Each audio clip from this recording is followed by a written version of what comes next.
আশঙ্কা প্রকাশ করছে। এই যে ভদ্রলোক কথা বলছেন আখতার আলী, আমি মনে করি এ বাংলায় তিনি একজন শ্রেষ্ঠ হুইসেল ব্লোয়ার। আজকে তিনি তার হিম্মত দেখিয়ে, তার দৃঢ়তা দেখিয়ে, তার সাহসিকতা দেখিয়ে, তার নৈতিকতা দেখিয়ে তিনি বোঝাতে চেয়েছিলেন যে বাংলার মানুষ শির দ্বারা সোজা করে বাঁচবার চেষ্টা করুন। আজকে তাকে ট্রান্সফার করা হয়েছে, আগামী দিনে তাকে খুন করা হতে পারে। এই আখতার আলী সাহেবকে আগামী দিনে পশ্চিমবঙ্গের তৃণমূল সরকার তার গুন্ডা লাগিয়ে খুন করতে পারে, আমি আশঙ্কা প্রকাশ করলাম। আমি কাউকে বলতাম না, এখান থেকে বসে বলছি খুন করা হতে পারে। তাকে প্রথমে চাকরি থেকে ছাঁটাই করা হবে, মিথ্যা কেসে জড়ানোর চেষ্টা করা হবে, তাতেও যদি তিনি মাথা নিচু না করেন তাকে খুন করা হবে। কিন্তু বাংলার মানুষ, বাংলার সৎ প্রবৃত্তির মানুষ, বাংলার প্রতিবাদী মানুষ, আমরা সবাই আখতার আলীর পাশে আছি। এখনো দুনিয়াতে, এখনো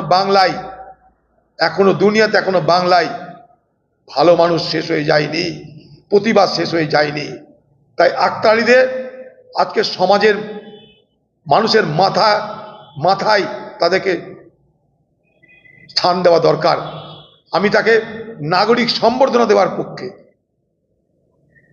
তিনি সব পারতেন, মাথা নিচু করলে তিনি কোটিপতি হতে পারতেন, গাড়ি ঘোড়ার কোনো অভাব তার হতো না, গাড়ি ঘোড়ার বাড়ি কোনো অভাব হতো না। কিন্তু একজন নিষ্ঠাবান মানুষ আখতার আলী, আজকে তার বিরুদ্ধে কিন্তু আজকে সরকার ষড়যন্ত্র শুরু করেছে। সন্দীপ ঘোষরা কে? এই সরকারের পোষ্যপুত্র। তাই তাদের বিরুদ্ধে তদন্তে নো অবজেকশন সার্টিফিকেট দেয় না। সরকারের নিয়ম হলো নো অবজেকশন সার্টিফিকেট রাজ্যকে দিতে হয়, সেটা না দিলে তদন্ত শুরু করতে পারা যায় না। রাজ্য বাঁচাতে চাই, তাই তাকে এনওসি দেবে না, তাই তাকে নো অবজেকশন সার্টিফিকেট দেবে না।